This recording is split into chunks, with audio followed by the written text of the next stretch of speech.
बरसात की काली रात थी जिसमें बिजली की गड़गड़ाहट से जंगल और भी भयावह लग रहा था। कहा जाता है कि जो भी उस जंगल में बरसात की रात में कदम रखता है वो कभी लौट कर नहीं आता। आज कुछ गांव वाले अपनी बैलगाड़ी लेकर बिना सच्चाई जाने उसी जंगल के रास्ते से बाजार की ओर निकले हैं, लेकिन अंधेरे और बरसात के बीच उनके साथ क्या होने वाला है ये राज सिर्फ उस जंगल की खामोशी जानती है। अरे ये क्या, ये लो, मैंने पहले ही मना किया था। मैंने कहा था कि इस रास्ते से मत जाओ। अब देखो बारिश आने वाली है, ऊपर से ये घना जंगल, अब क्या करेंगे? अरे रघु, तू क्यों घबराता है?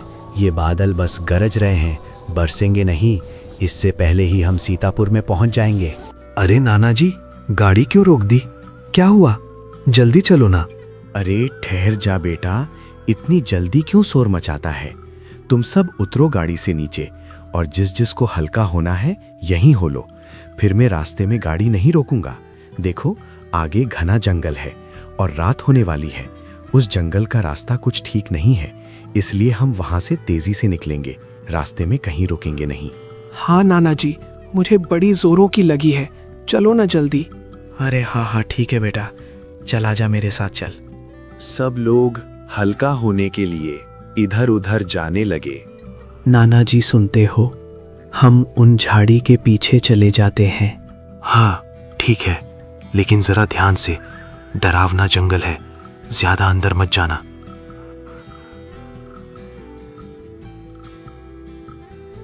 कोई पेड़ के पीछे चला गया, कोई तालाब के पास, और रघु झाड़ियों के पीछे चला गया। उधर नाना जी के चेहरे पर एक अजीब सा डर दिखाई दे रहा था। हे भगवान, ये नहीं होना चाहिए था। अगर आज बारिश आ गई तो पता नहीं क्या होगा। वो बरसात की रात मैं आज तक भूला नहीं हूं। वो रात इसी सीतापुर से जुड़ी है। कितने साल बीत गए, सीतापुर गांव की उस मेले में जाते वक्त कभी रास्ते में बारिश नहीं हुई थी, पर आज ऐसा लग रहा है जैसे वो बरसात की रात फिर से लौट रही है। नहीं, हमें जल्दी से उस जंगल को पार करना होगा। अरे आ जाओ सब, जल्दी करो, हमें निकलना होगा, बारिश शुरू होने वाली है। रघु, सब आ गए ना? हाँ नाना जी, सभी आ गए हैं। चलिए चलते हैं। नाना जी, आप इतने डरे हुए क्यों लग रहे हैं? क्या हुआ, क्या बात है? अरे कुछ ना है रघु बेटा, सब ठीक है।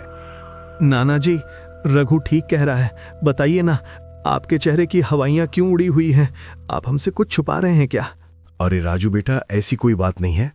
तुम सब लोग बैठ जाओ और मेरी बात ध्यान से सुनो। जरा ठीक से संभल कर बैठना, आगे जंगल आने वाला है। वो जंगल का रास्ता कुछ ठीक नहीं है। मैं तेजी से वहां से गाड़ी निकालूंगा, इसलिए तुम सब ध्यान से बैठे रहना।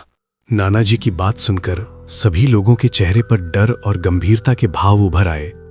वे सभी गंभीरता के साथ गाड़ी में बैठ गए। रात लगभग हो ही गई थी। चांद पूरा था और उसकी हल्की रोशनी जंगल के सुनसान रास्ते पर फैली थी। घना सन्नाटा, दूर कहीं कुत्तों के भौंकने की आवाज और कभी उल्लू की हूहू की गूंज। बैलगाड़ी के पहिए मिट्टी के उबड़-खाबड़ रास्ते पर डोलते हुए चले जा रहे थे। तभी बिजली कड़की और वही हुआ जिसका डर नाना जी को था। अरे रे, हे भगवान, ये बरसात ये नहीं होना चाहिए था। अब क्या होगा? हमें वापस अपने गांव लौटना होगा बेटा। अब क्या हुआ नाना जी? बैलगाड़ी क्यों रोक दी? अब वापस क्यों जाना है? ये बरसात, रे बारिश हो रही है। ये वही भयानक बरसात की रात है।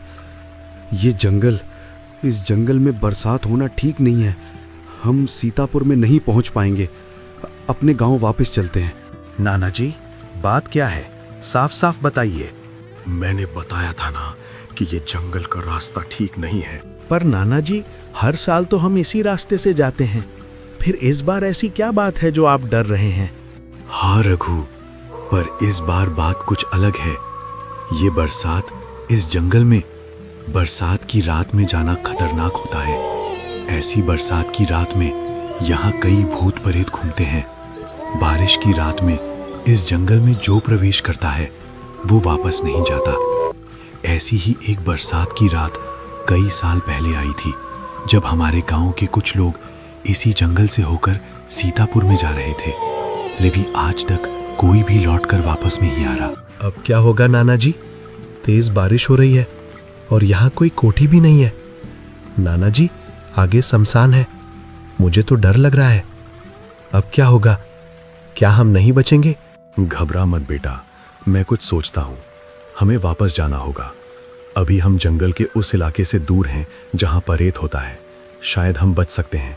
चलो वापस चलते हैं, मैं गाड़ी घुमाता हूँ।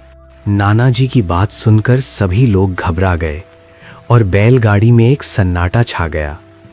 नाना जी ने गाड़ी वापस अपने गांव की तरफ मोड़ ली। जैसे ही वे थोड़ी दूर, बैल ठिठक कर रुक गए और बैलगाड़ी के पहिए जाम हो गए। नाना जी, क्या हुआ? अब बैलगाड़ी क्यों रोक ली आपने? बेटा, सामने तो देखो। सभी लोग सामने का नजारा देखकर चौंक गए। सामने कुछ बड़े बड़े पत्थर रखे हुए पड़े थे, जिन्होंने रास्ते को पूरी तरह से बंद कर दिया था। सभी गाड़ी से नीचे उतर गए। नाना जी, अब क्या करें? हम सब मिलकर भी इन पत्थरों को रास्ते से नहीं हटा सकते। पता नहीं क्यों मुझे ऐसा लग रहा है कि कोई शक्ति है जो हमें वापस नहीं जाने देना चाहती। वो हमें इस जंगल में रोक रही है। नाना जी, अब हमारा क्या होगा? हमें आज सीतापुर देखने के लिए आना ही नहीं चाहिए था। हे भगवान, हमारी रक्षा करना। बारिश और तेज हो गई। जंगल में दूर से गुद्दों के रोने की आवाज आ रही थी। झाड़ियों के बीच से झींगरों की किटकिट निकलकर पूरे जंगल में गूंज रही थी और वहां का माहौल डरावना होता जा रहा था। तुम सब घबराओ मत, हम यहाँ से सही सलामत घर वापस जरूर जाएंगे। मुझे एक दूसरा रास्ता पता है, हम वहीं से अपने गांव वापस जा सकते हैं। रघु बेटा, देखो, अगर हम इस रास्ते से जाएं तो गांव की तरफ जा सकते हैं। पर नाना जी, ये तो शमशान का रास्ता है। ऐसी बरसात की भयानक रात में शमशान के पास से निकलना ठीक होगा क्या? पर और कोई रास्ता भी तो नहीं है। देख रहे हो ना ये पत्थर? इन्होंने पीछे का रास्ता बंद कर दिया है। हमें उसी रास्ते से वापस जाना होगा। सीतापुर के लिए गए तो घर पर वापस नहीं आ पाएंगे। ठीक है नाना जी, इसी रास्ते से चलते हैं। एक तरफ गड्ढा है, दूसरी तरफ खाई। क्या पता गड्ढे में गिरकर बच जाएं, क्योंकि खाई में गिरे तो बचना मुश्किल है। बात सही है बेटा। देखो, अब सब लोग बैलगाड़ी में बैठ जाओ। हम लोग शमशान के पास से होकर निकलेंगे। कोई घबराना मत। और हाँ, जब हम शमशान के पास से गुजरें तो कोई बोलेगा नहीं, सब चुपचाप बैठे रहेंगे। अब चलो।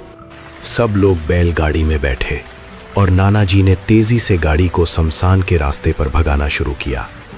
आधी रात होने लगी थी। बैलगाड़ी धीरे धीरे शमशान के पास पहुंच गई। बारिश अभी भी अपने विकराल रूप में थी। आसमान में बादल गरज रहे थे। बिजली की चमक से पूरा जंगल भयानक लग रहा था। बिजली की हल्की रोशनी में टेढ़े मेढ़े पुराने पेड़ ऐसे लग रहे थे जैसे कोई अपने हाथों को ऊपर उठाए खड़ा हो। पेड़ों की सूखी डालियां नीचे लटक रही थीं। शमशान की टूटी फूटी दीवारों पर काई जमी थी। तभी हवा अचानक ठंडी हो गई, जैसे किसी ने अपनी सांस रोक ली थी। बैलगाड़ी शमशान के पास से गुजरी तो सब चुप हो गए। अचानक एक शमशान से जैसे मिट्टी खिसकने की आवाज आई और दूर से किसी लड़की के कराहने की आवाज। रघु अपने डर को छुपाते हुए और गले को साफ करते हुए बोला, शायद हवा होगी। हवा की वजह से कुछ गिरा होगा शायद। लेकिन सबके दिल की धड़कन तेज हो चुकी थी। कुछ ही दूरी पर बैलगाड़ी के सामने एक औरत खड़ी दिखाई दी। उसके हाथ में एक लालटेन थी जो हल्की रोशनी बिखेर रही थी। चेहरे पर झुर्रियां और आंखें गहरी काली गुफाओं जैसी। उसकी आंखों में जैसे कोई राज दफन था, कोई रहस्य।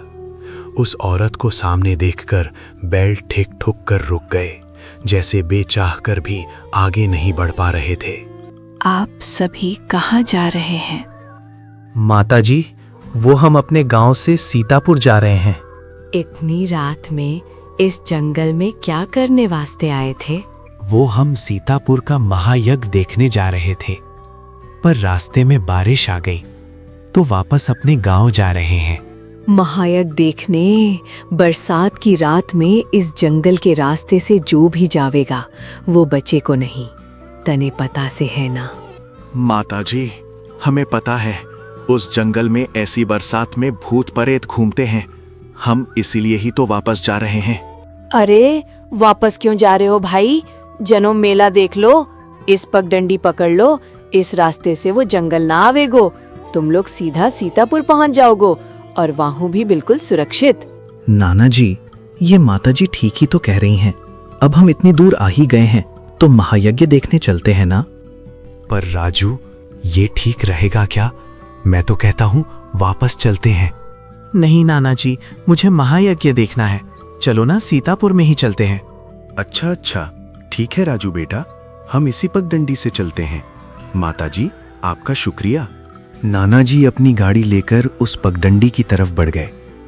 उस औरत की आंखों में एक रहस्यमयी चमक उभर आई और होठों पर एक डरावनी हंसी। बैलगाड़ी धीरे धीरे आगे बढ़ रही थी। पगडंडी बेहद सुनसान थी। दोनों ओर घना जंगल और बीच में टेढ़ा मेढ़ा रास्ता। ऊपर से बारिश का कहर। माहौल डरावना था। रास्ते में उन्हें कई बार लगा जैसे कोई पीछे पीछे चल रहा है। कभी झाड़ियों की सरसराहट, कभी टहनियों के टूटने की आवाज। आखिरकार दूर से हल्की रोशनी और ढोल नगाड़ों की आवाज आती सुनाई दी।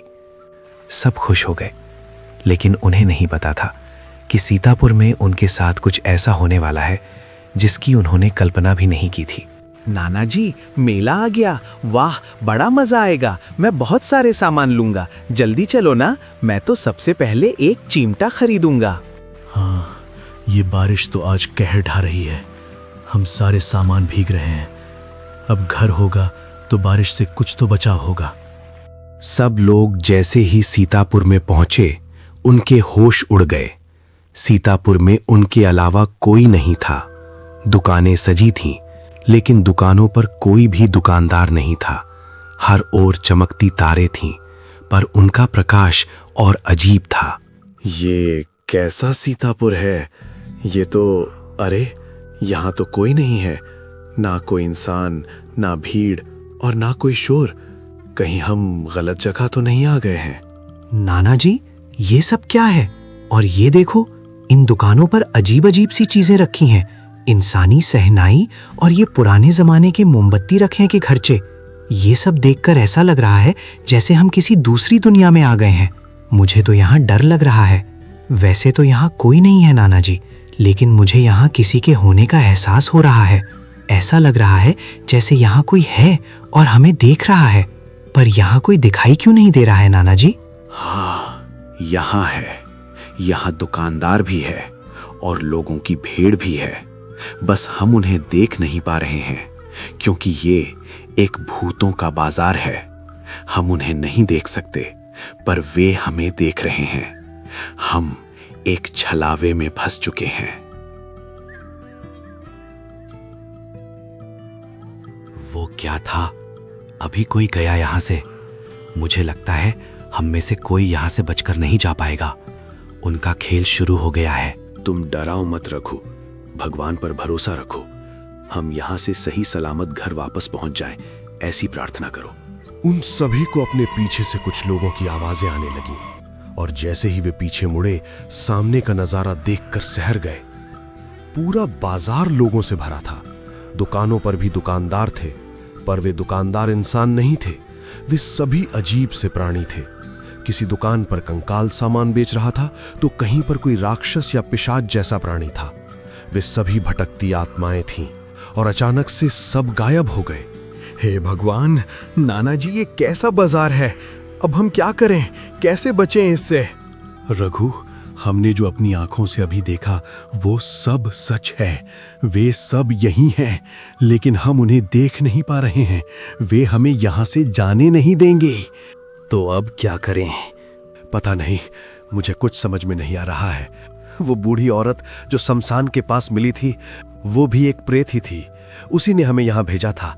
हम इस सीतापुर से बाहर निकल गए तो ठीक, नहीं तो आज हम में से कोई यहाँ से जिंदा वापस नहीं जा पाएगा। फिर भी हमें कोशिश करते रहना चाहिए। चलो यहाँ से निकलने की कोशिश करते हैं। वहां से निकल पड़े। लेकिन जंगल से कुछ दूर घूमने के बाद फिर से उसी मेले के पास पहुंच गए।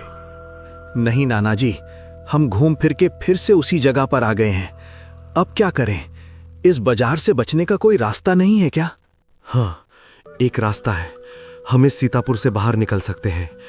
हे भगवान, शुक्र है तेरा, आज तक बरसात के इस छलावे से कोई नहीं बच पाया। पता नहीं हमारे ऊपर ईश्वर की कौन सी कृपा हुई जो आज हम इस छलावे से बचकर सही सलामत जा पा रहे हैं। इससे पहले बारिश फिर से शुरू हो जाए, हमें इस जंगल से निकलना होगा।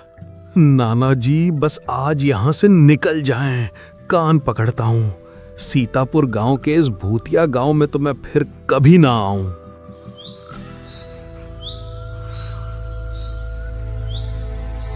वो सही सलामत अपने गांव लौट आते हैं।